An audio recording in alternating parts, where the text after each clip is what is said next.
रजीम बिस्मिल्लाहिर्रहमानिर्रहीम अल्हम्दुलिल्लाहि रब्बिल आलमीन वसल्लल्लाहु अला मुहम्मद व आलिहि त्ताहिरीन ला सियमा बक़ियतिल्लाहि फ़िल अर्ज़ीन अल्लाहुम्मा अज्जल वलियकल फ़रज वल आफ़ियत वन नस्र व ज़य्यिनल अर्ज़ बतूल बक़ाइहि वजअलना मिन आवानिहि व अंसारिहि व शियअतिहि। क़ाल रसूलुल्लाह सल्लल्लाहु अलैहि वसल्लम मन इस्तशफ़ा बिही शफ़ाहुल्लाह। कुरान करीम के बारे में सैयदुल अंबिया की हदीस मुबारक। कुरान एक अज़ीम किताब है, नूर है। सैयदुल अंबिया फरमाते हैं कि जो शख्स भी कुरान से शिफा तलब करता है, खुदावंद आलम उसको शिफा देता है। यकीनन ये कुरान करीम शिफा है। तो हमारा दर्स आज तीसरा दर्स नाज़रा तिलावत के क़वाइद में के सिलसिले में तीसरा दर्स है। तुल्लाब अज़ीज़ तवज्जो से समाअत फ़रमाएँ और इन कवानीन की जो बयान किए जा रहे हैं तदरीजन इनको ज़ब्त करें, लिखें, महफूज करें। फिर इन कवानीन के साथ जो मिसालें दी गई हैं, कुरान करीम की आयात हैं, कुरान करीम के अल्फाज हैं या जो सूरह हैं, उनकी अच्छे अंदाज में तमरीन करें। तो आज का दर्स हमारा हरकत के बारे में है। चूँकि बग़ैर हरकत के किसी हर्फ का तलफ़्फ़ुज़ मुमकिन नहीं है। जिस हर्फ को पढ़ना चाहते हैं, उसकी क़राअत करना चाहते हैं तो हरकत ज़रूरी है। तो हरकत की तीन किस्में हैं, तीन किस्म की हरकत हैं, यानी इन दूसरे लफ्ज़ों में इनको छोटी आवाज़ें कहते हैं। फ़तह, ज़बर, कसरा, ज़ेर, ज़म्मा यानी पेश, ये तीन हरकत हैं। ज़बर, ज़ेर, पेश, ये हर्फ के ऊपर या ज़बर होगी या ज़ेर होगी या पेश होगी। बाकी भी अलामात हैं, या साकिन होगा, शाद, मद, वो इंशाल्लाह बाद में वो आएंगे, उनके बारे में गुफ्तगू होगी। बाकी हरकत के जो अलामात हैं उनके बारे में।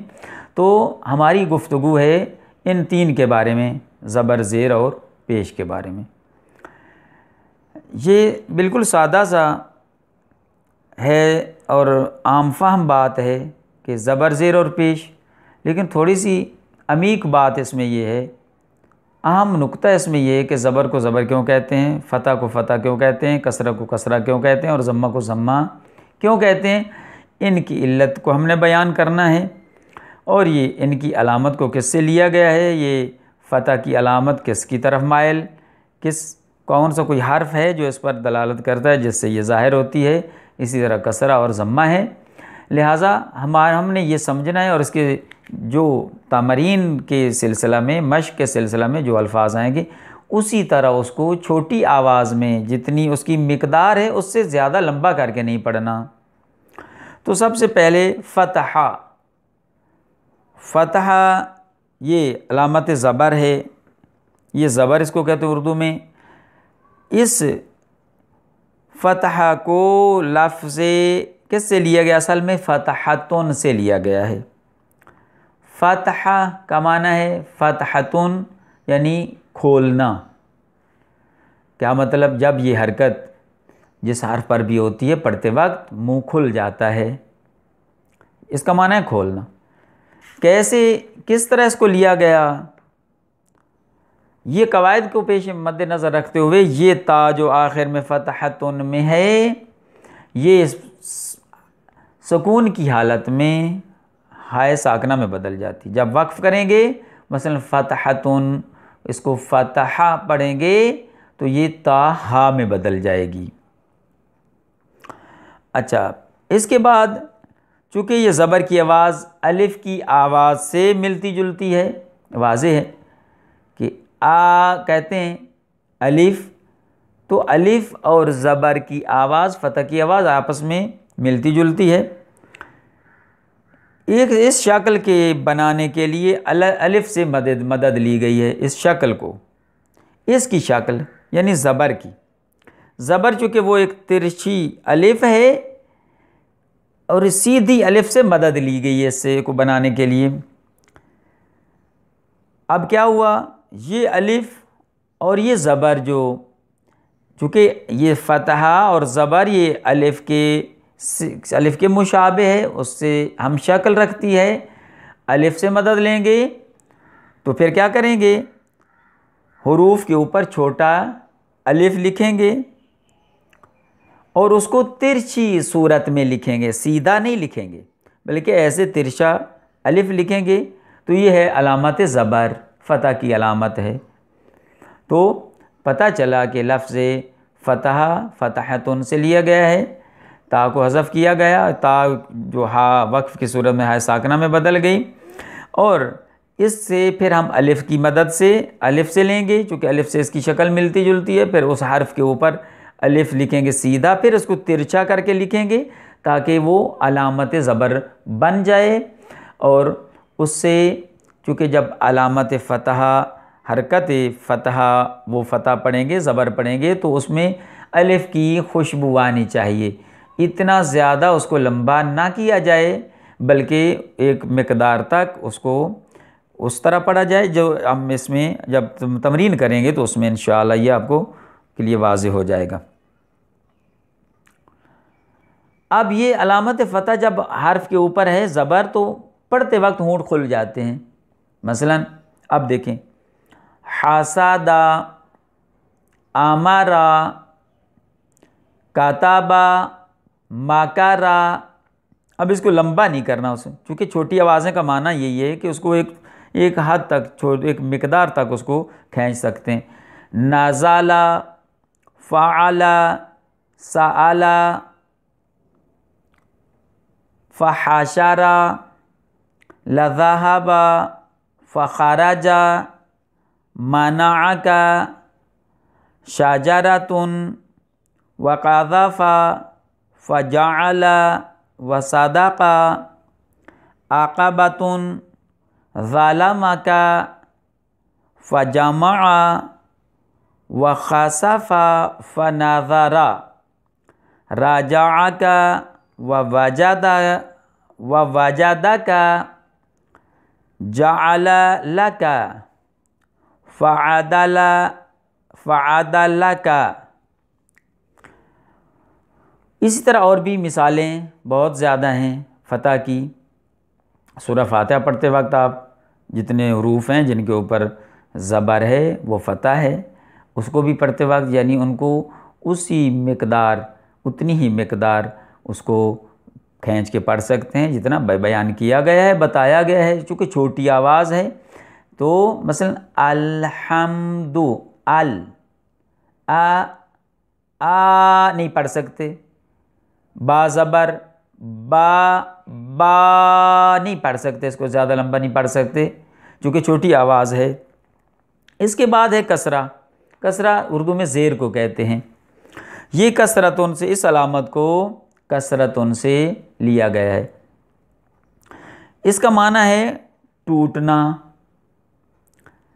एक बार टूटना। वक्फ़ की कवायद के मुताबिक इसकी ता जो आखिर में साकिन की सुकून की हालत में, वक्फ़ की हालत में ये हा में तब्दील हो जाएगी, जैसे कसरतों से कसरा। अब ये हो गया, ये ज़ेर की आवाज़ या की आवाज़ की तरफ माइल है, चूँकि कसरा जो है ना या की आवाज़ की तरफ माइल है, लिहाजा या की मदद से हम इसको समझेंगे, या की मदद से इस अलामत कसरा को अख़ज़ करेंगे। तो इस तरह कि फिर या के ये भी मालूम होना चाहिए कि या ये कसरा जो है वो उस या के साथ मुशाबे भी ना हो, इल्तिबास ना हो जाए कि ये कसरा है या है। तो क्या करेंगे, तो इस या को कसरा की शक्ल में पहले यानी दंदाने दार यानी शोशे वाली उस सूरत में लिखेंगे। फिर कहते हैं कि उसके शोशे को भी इख्तसार की खातिर कसरत इस्तेमाल और इस इख्तसार की खातिर उसको भी ख़त्म कर देंगे।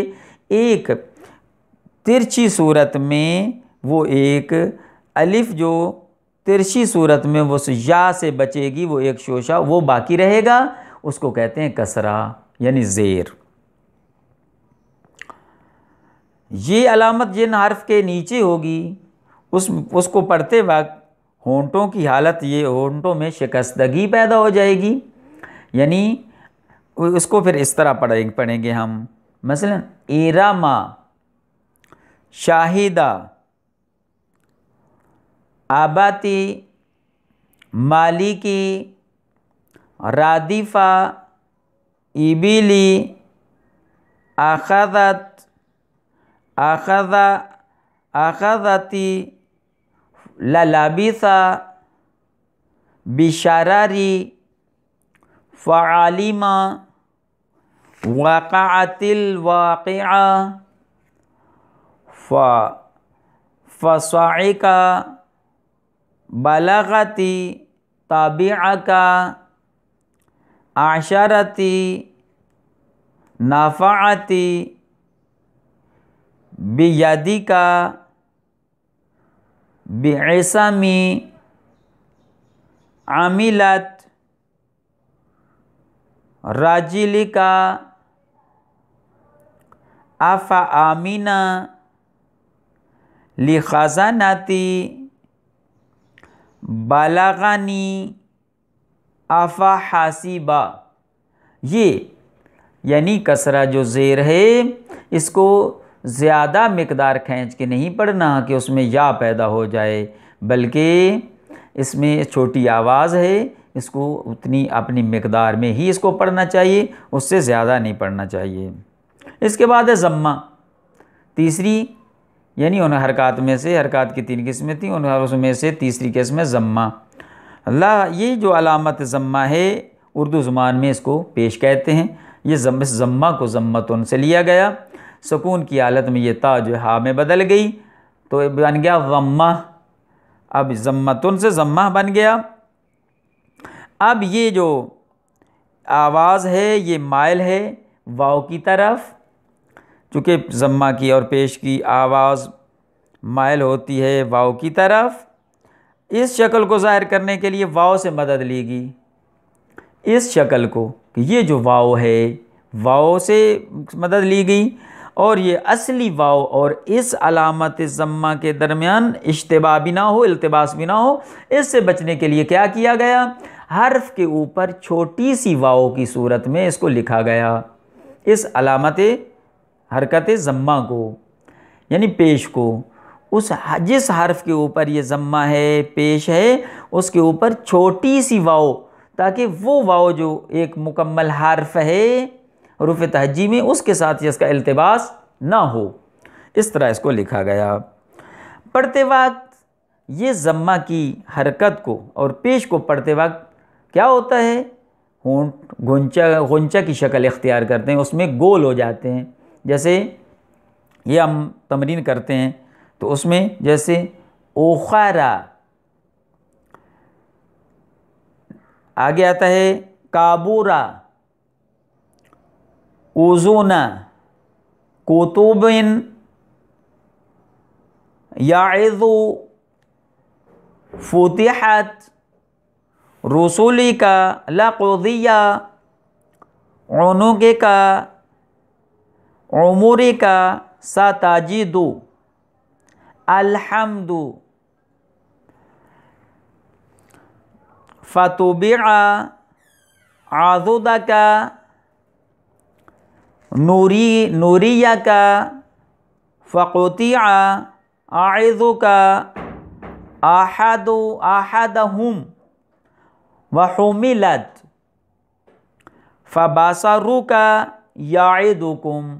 अब ये यहाँ तक हमने 3 छोटी आवाज़ें हरकत जो 3 किस्म की थी, छोटी आवाज़ें, मुख्तसर आवाज़ें, वो हमने पढ़ ली हैं और उनकी तमरीन भी उन अल्फाज के साथ हमने ये बयान कर दिया। तो तमाम तुल्लाब अज़ीज़ से ये गुजारिश है कि इसको, इन कवानीन को, इन हरकत को अच्छी तरह याद करें, इनके कवानीन को, और इनकी ज़्यादा से ज़्यादा तमरीन करें। सल्लल्लाहु अलैहि मुहम्मद व आलिहि ताहिरीन।